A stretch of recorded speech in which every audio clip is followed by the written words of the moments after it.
Elders exploring the life of the prophet Elijah.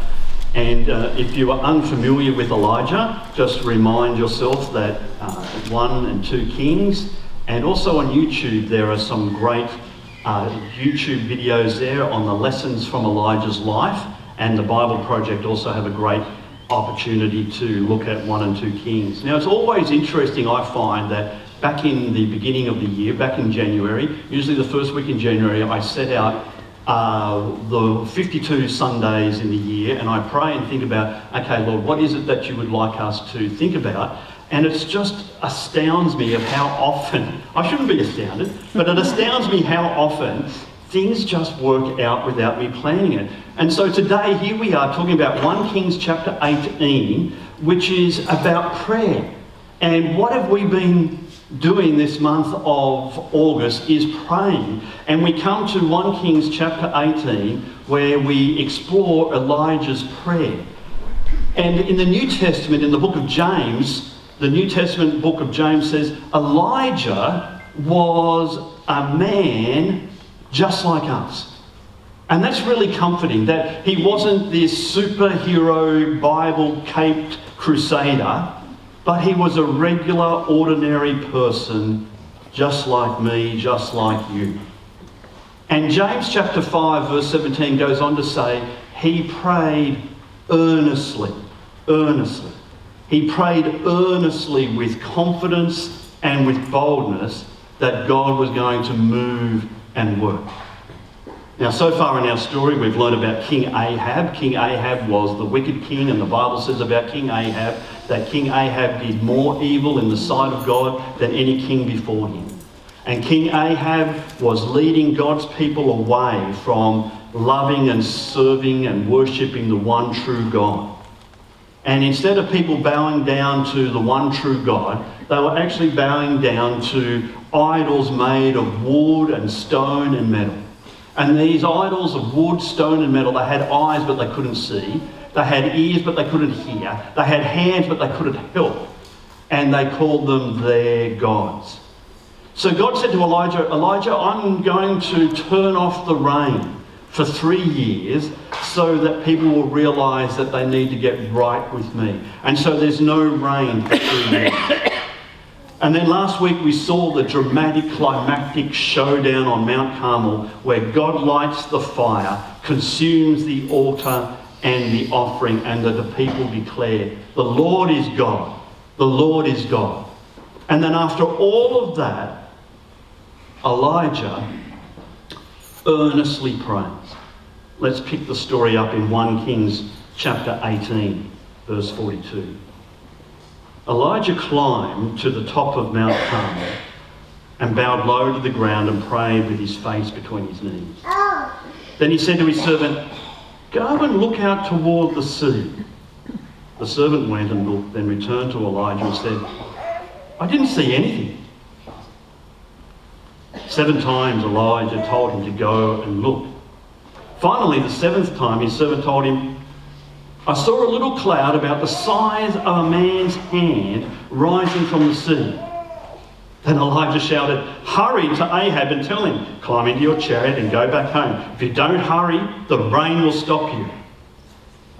And soon the sky was black with clouds. A heavy wind brought a terrific rainstorm, and Ahab left quickly for Jezreel. Then the Lord gave special strength to Elijah. He tucked his cloak into his belt and ran ahead of Ahab's chariot all the way to the entrance of Jezreel. Here is Elijah's earnest prayer. A man just like us, an ordinary, regular person just like us, who earnestly prays. But the reality is, so many of us struggle with prayer. Consistency is tough. Authenticity is hard. Distractions are plenty. Words seem inadequate. And does God really hear me? And why doesn't he answer my prayers? And yet we understand that God desires to move and work through prayer. So how does Elijah's prayer here in 1 Kings 18, how does it help us to pray? Well, I think that it reveals to us there are 4 qualities of earnest prayer. And the first quality of earnest prayer would be humble prayers. Earnest prayers are humble prayers. 1 Kings chapter 18, Elijah climbed to the top of Mount Carmel and bowed low to the ground and prayed with his face between his knees. Elijah climbs to the top to be alone with God after all the noise and mayhem on Mount Carmel with the prophets of Baal and the lighting of the fire. He climbs to be alone with God, and the country needs rain. So he sets aside time to pray, bowing to the ground, face between his knees. Can you picture this? Can you picture his physical being? Elijah bows low to the ground. He's physically humbling himself. And the physically humbling himself is a picture of what's going on in his heart. He's spiritually humble. And so his posture, his physical posture, is relaying this deep submission in his heart. That this wasn't just a quick routine prayer, that this was a fellow submitting himself, humility before God.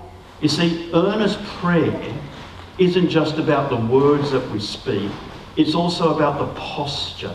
It's about our humility.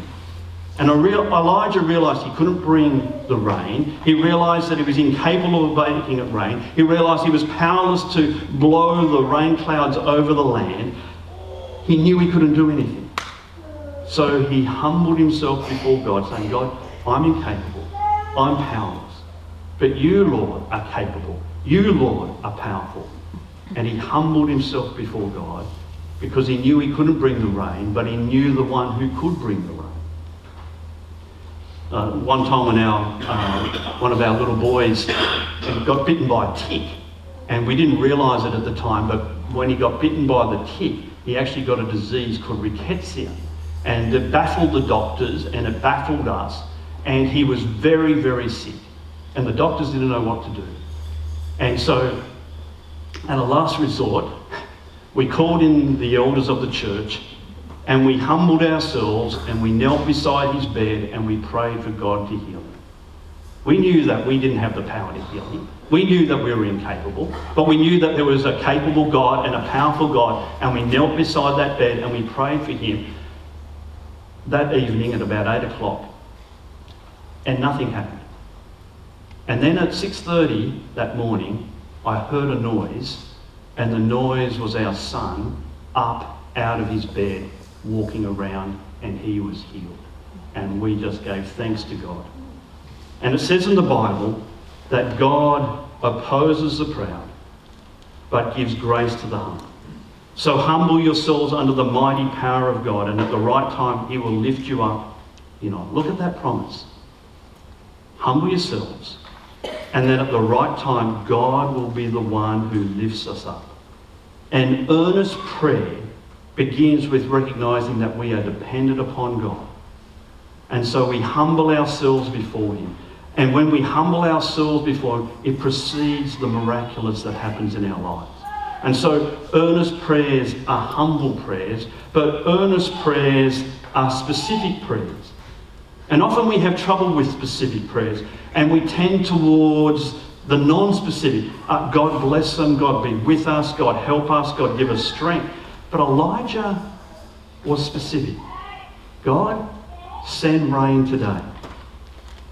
He knew exactly what he wanted. He was specific. And one of the great things I enjoyed about Saturday for our 12 hours of prayer is that I met with a few different groups at the cottage, and it really challenged me about how specific people were praying. They were praying for flat land. They were praying for places to be of ease of access and for the right price. And I was just challenged by the specificity, how specific they were in praying. And I was challenged when I read the story about the Christian farmer who lived in rural Australia, and he was facing drought. His crops were failing, his livestock was struggling, and his land was dry and cracked. And he looked at the weather bureau and there was no sign of rain, and he was about to lose hope. And so on Sunday, as they gathered in their little rural church service, the farmer stood up and he asked for prayer. Not just general prayer for better weather, but specific requests. Please pray that God sends rain to our farm this week. Not drizzle, but enough rain to fill the dams and nourish the crops. Well, that afternoon, the farmer went back to his property. He knelt down in the dust of the farm, prayed with his face to the ground and said, Lord, send rain by Thursday to fill the dams and nourish the crops. Well, Monday passed, no rain.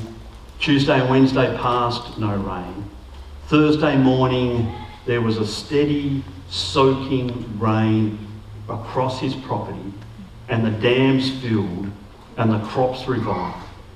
And the next Sunday, he went to church with mud on his boots and tears in his eyes for the way God had answered his prayer. It's the power of specific prayer. And James chapter 4 reminds us, you don't have because you don't ask. We need to ask God for it. And so we're learning to be a group of people that will humble ourselves before God and come to him with boldness and confidence and in earnest, specific prayer. But we also learn from Elijah's prayer here that earnest prayer is persistent prayer. That Elijah says to his servant, go and look out towards the sea. And so the servant goes and looks out, and he comes back and he says, Elijah, there's nothing there. And Elijah says, go back again and look out to the sea. And he comes up, there's nothing there. And they do this 7 times. And Elijah, you notice, he doesn't allow the outward circumstances to affect his inward confidence in God. He doesn't allow the outward circumstances of it. Doesn't look like that God is moving. He doesn't get frustrated. He doesn't stop praying. He doesn't throw in the towel. But he continues to pray and pray and pray. When it may seem like God is not at work, we need earnest, persistent prayers. And maybe there's some things in your life where you have quit praying. And maybe there are those areas in your life where you need to pick up the baton of prayer again and begin praying. Maybe you prayed for a new job and you've grown weary and tired about it, but maybe now it's time to start praying again. Or maybe your marriage, you haven't seen much movement in that area and you've kind of quit praying. Now it's time to pick up the baton of prayer. Or maybe it's your finances or a broken relationship. Or maybe it's someone in your family who doesn't yet have a relationship with Jesus and it's been years and years and years and you've given up. But we're called to earnest, persistent prayer. Earnest prayers are humble prayers. Earnest prayers are specific prayers. Earnest prayers are persistent prayers. And earnest prayers are expectant prayers. 1 Kings chapter 18 says, finally the 7th time, his servant told him, I saw a little cloud about the size of a man's hand rising from the sea. And Elijah shouted, hurry to Ahab and tell him, climb into your chariot and go back home. If you don't hurry, the rain will stop you. A little cloud the size of a man's hand. What does Elijah do? He says, the rain's coming, get ready for it. What would I have done? Oh, it's only a little hand. What? Come on, God, what are you doing? But Elijah was expectant. And he had this belief that God was going to miraculously release the rain from this one small cloud. And so we're encouraged to pray earnest, expectant prayers in our relationship with God, knowing that he's going to move and he's going to work.